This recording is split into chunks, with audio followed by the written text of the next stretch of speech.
दोस्तों नमस्कार। दोस्तों आज मेरे साथ कोई नेताजी नहीं है। आप लोग ये फ्रेम देख करके सोच रहे होंगे कि अशोक जी आज कोई नए नेता का इंटरव्यू करने जा रहे हैं। आज ऐसा नहीं। आज मेरे साथ एक ऐसी शख्सियत है जिनसे बहुत कुछ सीखने को हर इंसान को मिलता है। मैं बात कर रहा हूं IAS सोमनाथ निवृत्ति जी की। आप पिछले कुछ महीनों से भारत और पाकिस्तान के बॉर्डर पर सटे बाड़मेर ज़िले में सेवाएं दे रहे हैं। उम्मीद करते हैं कि बहुत जल्द कलेक्टर बनकर बाड़मेर आ जाएं। बहुत सारी बातें। इनका मैं इंटरव्यू आज इसलिए कर रहा हूं क्योंकि इन्होंने बाड़मेर आकर क्या देखा है, बाड़मेर में क्या सीखा है, या ये बाड़मेर के लिए क्या सिखाना चाहते हैं, क्या बाड़मेर के लोगों को संदेश देना चाहते हैं। इसके अलावा एक IAS क्या होता है, बच्चों को कैसे तैयारी करनी चाहिए, खूब सारी बातें करेंगे और इनके संघर्ष की कहानी भी जानेंगे। सबसे पहले सर आपका हालांकि स्वागत तो हमने पहले तो खूब किया, आज ऑन कैमरा बाड़मेर में आपका स्वागत करते हैं बाड़मेर के पूरे बाड़मेर की जनता की ओर से। धन्यवाद। सबसे पहले हमारे लोग, ये बाड़मेर के लोग या पूरे मारवाड़ के लोग या यूं कहीं कि पूरे राजस्थान के लोग ये जानना चाहते हैं कि सोमनाथ निवृत्ति आज वो शख्स जो बाड़मेर के युवाओं में लगातार युवाओं के दिलों में राज करते जा रहे हैं, लोग आपको खूब पसंद भी करते हैं। आपका सर परिचय क्या है? तो मेरा परिचय ये है कि मैं निवृत्ति सोमनाथ आवाड़े, मेरा पूरा नाम है। मैं नासिक ज़िले में एक सिन्नर तालुका है, उसमें एक गांव है गुलवंश करके, वहाँ से मैं बेसिकली बिलोंग करता हूँ। मेरा ग्रामीण पार्श्वभूमि है और मैंने पहले से 10वीं कक्षा तक अपनी पढ़ाई गाँव में ही की है। उसके बाद 11वीं 12वीं अपने ब्लॉक स्तर पे की है। उसके बाद मैंने मैकेनिकल इंजीनियरिंग में अपना ग्रेजुएशन किया है। उसके बाद मैंने 3 साल प्राइवेट सेक्टर में जॉब भी किया है। उसके बाद मैं स्टेट सर्विस में भी सिलेक्ट हो चुका था, बट वहाँ से मैं छुट्टी लेके UPSC की तैयारी के लिए दिल्ली गया था। वहाँ से मेरा 2016 के एग्ज़ाम में Indian revenue service income tax में सिलेक्शन हुआ था। उसके 4 साल बाद में फिर IAS के लिए उसके बाद मैं लगातार एग्ज़ाम दे ही रहा था। उसके 4 साल बाद मैं IAS में फिर सिलेक्ट हुआ और मैं राजस्थान काडर IAS हूँ 21 बैच का। और मेरा पूरा प्रोबेशन बाड़मेर में था पहला साल, तो ऑलमोस्ट मैं अपना प्रोबेशन पूरा करने वाला हूँ अभी। सर लोग ये भी कहते हैं कि निवृत्ति सोमनाथ सर जो हैं, इनके परिवार में जो हैं लोग आज भी खेती करते हैं या खेती करते थे, या सर ने भी खेत को बहुत नज़दीक से देखा है। हालांकि यहाँ रेतीला रेगिस्तान है, रेत के धूल हवाएं उड़ती हैं और वहाँ पर स्वाभाविक बात है ग्रीनरी होगी। ऐसा सब कुछ सही है? हाँ, मैं तो किसान परिवार से, मेरे मम्मी पापा आज भी खेती करते हैं जितनी पॉसिबल। दोनों का स्वास्थ्य इतना अच्छा नहीं है, बट आज भी हम खेती से जुड़े हुए और खेती करते ही है। ऐसा कुछ IAS या IRS बनने के बाद जीवन में, उनके जीवन में कोई ज़्यादा बदलाव नहीं आया, ना मेरे जीवन में अभी तक आया है। और थोड़ा सा अब बाड़मेर देखा जाए तो डेजर्ट है, इसलिए थोड़ा सा रेतीला है, बट बाड़मेर भी काफ़ी अभी हरा भरा हो चुका है। काफ़ी इरिगेशन प्रोजेक्ट की वजह से बाड़मेर में भी इरिगेशन आया है, तो बाड़मेर का भी चित्र काफ़ी बदल रहा है। और मेरे गांव में भी, जैसा मेरा गांव है, वहाँ पे भी थोड़ा सूखापन है, क्योंकि वेस्टर्न घाट के रेन शाडो बेल्ट में मेरा गांव आता है। तो कहीं ना कहीं मैं बाड़मेर में अपना गांव देखता हूँ कई जगह पे। अच्छा, तो दिखता है मुझे अपना गांव। सर महाराष्ट्र से दिल्ली, दिल्ली से हम सीधे राजस्थान, राजस्थान में भी बाड़मेर आ जाते हैं। सर यहाँ जब आपका हुआ कि प्रोफेशन आपको बाड़मेर में करना है, क्या आपके जहन में पहली बात आई थी उस समय? तो बाड़मेर मैंने एक्चुअली पहली बार ही नाम सुना था। प्रिपरेशन के टाइम पे नाम सुना था, बट वो बस एग्ज़ाम के लिए सीमित था। बट जब सुना तो मैंने सर्च किया, थोड़ा सा इनिशियली पता ही नहीं कहा। एक तो सबसे पहला ये होता है कि कंसर्न क्या है, दूर बहुत है और इनिशियल फेज़ में आप होम सिक होते हो, घर जाना चाहते हो, तो वो एक कंसर्न था। बट जब बाड़मेर आया तो वो भी इतना कंसर्न नहीं था। आपको रात की ट्रेन मिलती है, यहाँ से जोधपुर नया स्टेशन है, फिर रेलवे स्टेशन है, एयरपोर्ट भी है, जैसे जैसलमेर से भी फ्लाइट मिलती है, तो वो भी कंसर्न कम हुआ था। इनिशियली थोड़ा दुख होता है, एक तो अकेलापन होता है, नए जिले में जाना। मुझे लगता है बाड़मेर क्या, उसकी जगह मुझे बांसवाड़ा भी मिलता है, अलवर भी मिलता है, तो मेरी वही फीलिंग होती, क्योंकि कोई भी नई जगह आपके साथ थोड़ा फियर लेके आती। बट मुझे लगता है, जैसे कहा जाता है बाड़मेर में आदमी आने के लिए भी रोता है और जाते समय भी रोता है। अब तो मेरा ऑलमोस्ट जाने का समय है, तो मुझे लगता है कि बाड़मेर वैसे बहुत अच्छी जगह है। काफ़ी सीखने को मिला, अच्छी बुराई बहुत ही दोनों चीज़ें मिलती है देखने के लिए, तो काफ़ी सीखने लायक चीज़ें मिली मुझे यहाँ पे। सर जब बाड़मेर आए तो स्वाभाविक सी बात है कि आपका यहाँ कोई मित्र नहीं था, कोई नॉन नहीं था। हालांकि आप ब्यूरोक्रेट के हिसाब से जो अधिकारी होंगे या वो जानते होंगे। अब आप जब जा रहे हैं, हमने ये पूरा का पूरा देखा है, ये जानना है कि कई यूथ हैं आपको आइडल मानते हैं, कई यूथ आपसे सीखते भी हैं काफ़ी। आप ये हकीकत है सर, आपको शायद नहीं पता होगा, कई यूथ आपको दिल से चाहते हैं कि वो उनके लिए क्या सर वाकई में बहुत अच्छे हैं। कितने दोस्त आपके यहाँ इस क्षेत्र में नॉन बन गए सर? दोस्त कहने से ज़्यादा मैं थोड़ा सा सोशल होने की रीज़न से ऐसा था कि मैं काफ़ी लोगों से मिला। बट आप जैसे बोले, मेरा प्राइमरी इंटरेस्ट ही था बच्चे।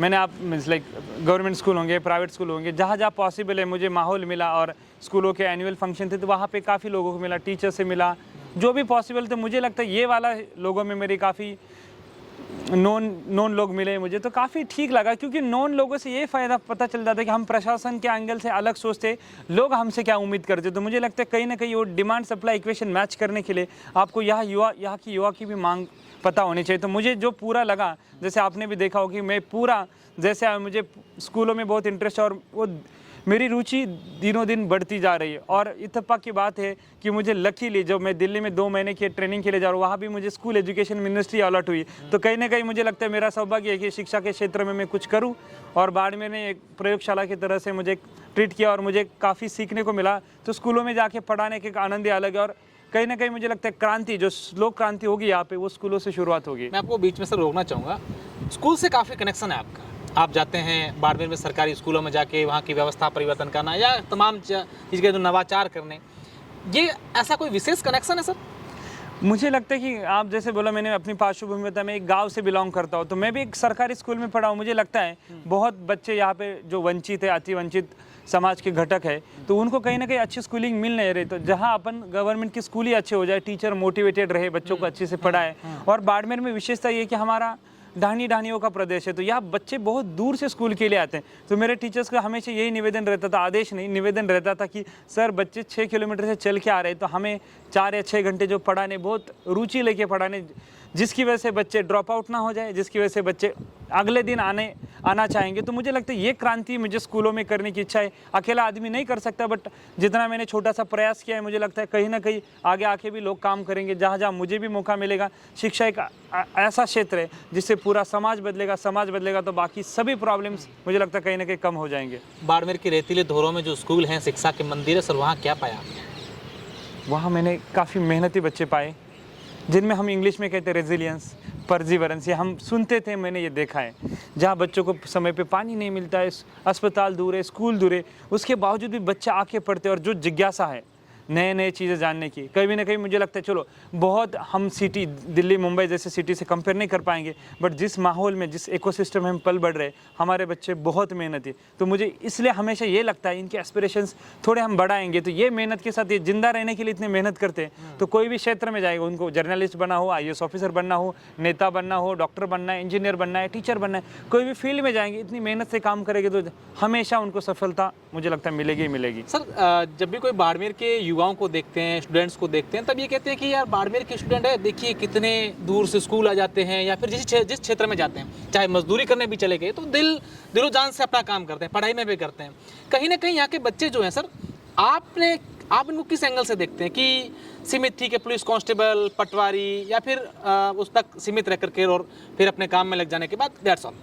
तो मैं उनको, आप जैसे बोले, ये बहुत लोगों में यही है कि मैं कांस्टेबल बनूंगा, आर्मी, हर जॉब वैसे इक्वली इम्पॉर्टेंट है, सब कुछ है, बट जो बच्चा आगे वाली पोस्ट पे जा सकता है, लेकिन वो सोच ऐसी बन गई क्योंकि उसकी कोई गलती नहीं, उसमें सिचुएशन इतनी टफ है, कठिनाई बहुत है, उसकी वजह से उसके सपने लगता है कि यार कम से कम 2 साल में मुझे कुछ नौकरी मिले। क्योंकि बॉर्डर के एरिया पे जहाँ पे मैंने काफ़ी काम किया, तो मुझे लगता है काफ़ी गरीबी है, काफ़ी वंचित है, तो उसकी वजह से उनके सपने छोटे होते हैं। तो कहीं ना कहीं मुझे लगता है अपने जैसे एक्सटर्नल लोग कभी उनको मोटिवेट करे, प्रेरित करे, जो बच्चा कुछ नहीं बनने वाला तो कुछ बन जाए। तो मुझे लगता है बाड़मेर के बच्चों में बहुत ज़्यादा मुझे आशावाद दिखता है। और जैसे मैंने लोगों से बात करके पता चला, RS के एग्ज़ाम हो या फिर पुलिस के एग्ज़ाम हो, उसमें बाड़मेर का सक्सेस रेशो काफ़ी अच्छा रहा है। तो बाड़मेर में पॉसिबल है, आप IAS भी बना सकते हैं, और बने ही, ऐसे नहीं, यहाँ के काफ़ी बने हैं। तो बस बच्चों को प्रेरित करने की और वो सोच बदलने की काम अपन कर सकते हैं। तो वो मैंने थोड़ा सा प्रयास किया, मैं अकेला आदमी तो पूरा नहीं कर सकता।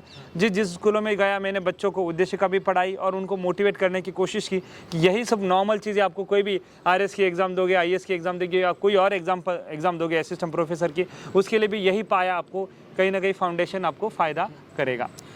बाड़मेर, थार, रेगिस्तान, धोरे, राजस्थान, ये सब जहन में आता है तो इंसान के दिमाग में, हमारे देश का कोई भी किसी भी राज्य का लोग होगा, उनके महज दिमाग में ये बात जरूर आएगी, उनके जहन में ये आएगी कि वहाँ पानी, थार, रेगिस्तान आते पानी उनके महज दिमाग में तुरंत क्लिक कर जाएगा। क्या देखा सर यहाँ? कम्प्लीटली उल्टा चित्र है। जितना लोग सोचते हैं कि पानी है, कुछ एरियाज़ में डेफिनेटली, जैसे गडरा रोड, रामसर, वहाँ बॉर्डर पे, बेरियो पे आज भी जीते लोग, बट बाकी बाड़मेर काफ़ी सिंचित हो चुका है।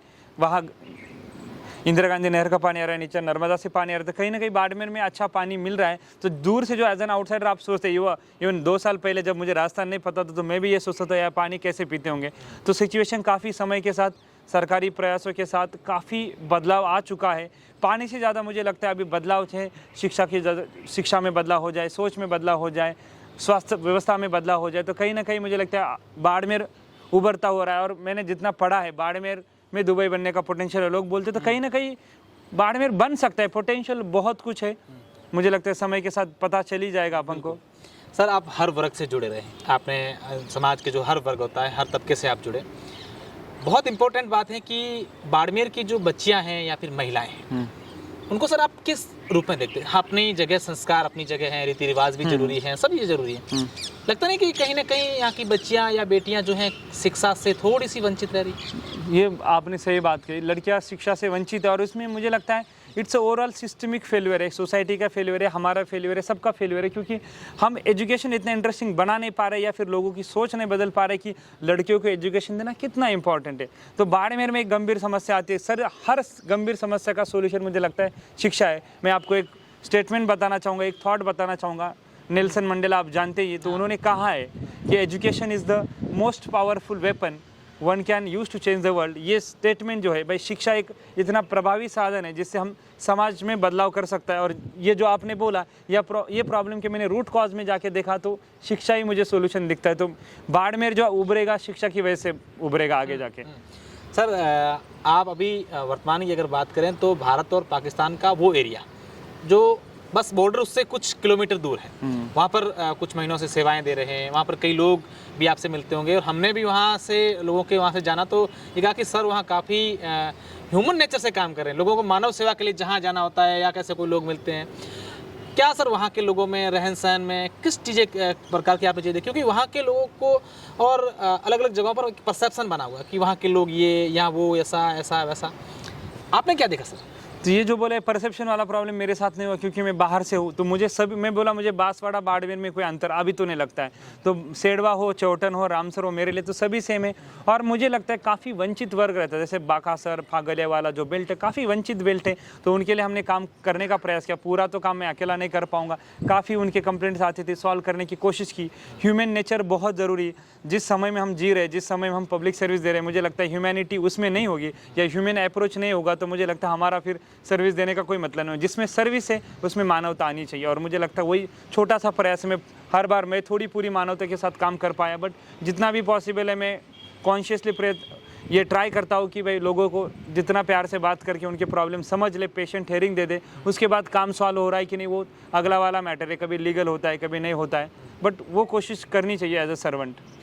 सर, अभी अपन ने अभी एक परसेप्शन की बात की, एक और परसेप्शन कि आईएएस जो होते हैं या कलेक्टर जो होते हैं उनका एक अलग डेकोरम होता है, वो अपनी गाड़ी से वो ताम झाम सब कुछ होता है, वो आम लोगों से बात नहीं करते हैं। मैं सर आपसे जानना चाहता हूँ, आप जब कलेक्टर बन जाएंगे, उम्मीद करें बहुत जल्द, और हमारे क्षेत्र में आए, हम तो यही चाहते हैं, जब आप कलेक्टर बन जाएंगे आप अपने आप को किस रूप में देखना चाहते हैं कि नहीं जब मुझे कलेक्टर की जॉब मिली है अब इस टाइप का मुझे रहना चाहिए? नहीं, ज़रूरत है सर्विस का डेकोरम हायरार्की मेंटेन करना बहुत ज़रूरी है, बट जहाँ जहाँ पॉसिबल लोगों की जन सुनवाई करना, उनका अप्रोच जो होगा वो बहुत ही ह्यूमन अप्रोच रहेगा। आज भी रहेगा, होना चाहिए। मुझे लगता है जो मुझ में भी होना चाहिए। मैं कोशिश कर रहा हूँ एवरी डे में कुछ ना कुछ सीख रहा हूँ, तो मेरा अप्रोच यही रहेगा, पीपल फ्रेंडली अप्रोच रहना चाहिए और रहेगा। ये मेरी पूरी कोशिश रहेगी। मेरा सर आखिरी सवाल है आपसे, बाड़मेर के लोगों को, बाड़मेर के युवाओं को, बाड़मेर की बेटियों को और बाड़मेर को क्या मैसेज है सर आपका? आप लोग काफ़ी मेहनती हो, मुझे लगता है संघर्ष की मिसाल आप ही हो। आपसे काफ़ी सीखने को मिलता है, काफ़ी आपकी सिचुएशन देख के प्रेरित होता हूँ। और मैं काफ़ी अपनी सिचुएशन, मेरा बचपन मैंने स्कूलों में यहाँ देखा है, तो मुझे लगता है काफ़ी जो काम में मुझे समाधान मिला है वो बाड़मेर की वजह से मिला है। तो डेफिनेटली, और मेरे जीवन का पहला प्रोबेशन या पहली पोस्टिंग बाड़मेर है, तो तहे दिल से मैं हमेशा याद रखूँगा कि बाड़मेर अपने दिलों में है। और यस, बाड़मेर के लिए समय के साथ बदलेगा। जैसे लोग बोलते हैं सर 20 साल पहले ऐसा बाड़मेर था, तो अगले 20 साल जो मैं राजस्थान में ही काम करूँगा तो मुझे लगता है अपना बाड़मेर कहीं ना कहीं एक अलग चेहरा देखने को मिलेगा। काफ़ी आशावादी हूँ बाड़मेर के बारे में, डेफिनेटली बदलाव होगा। निश्चित रूप से। एक आईएएस ऑफिसर बाड़मेर के लोगों के बारे में क्या सोचते हैं, क्या बाड़मेर के युवा में उन्होंने देखा है, बाड़मेर के लोगों में क्या देखा है? हम सब लोगों को इनकी बातों से सीखने की आवश्यकता है। हम सब लोग आमतौर पर सुनते रहते हैं कि हाँ ठीक है, एक लिमिट तक गए हो गया, लेकिन ये सर कहते हैं कि बाड़मेर के लोग, बाड़मेर के युवा जो चाहें वो कर सकते हैं। बहुत बहुत शुक्रिया, धन्यवाद। Thank you so much.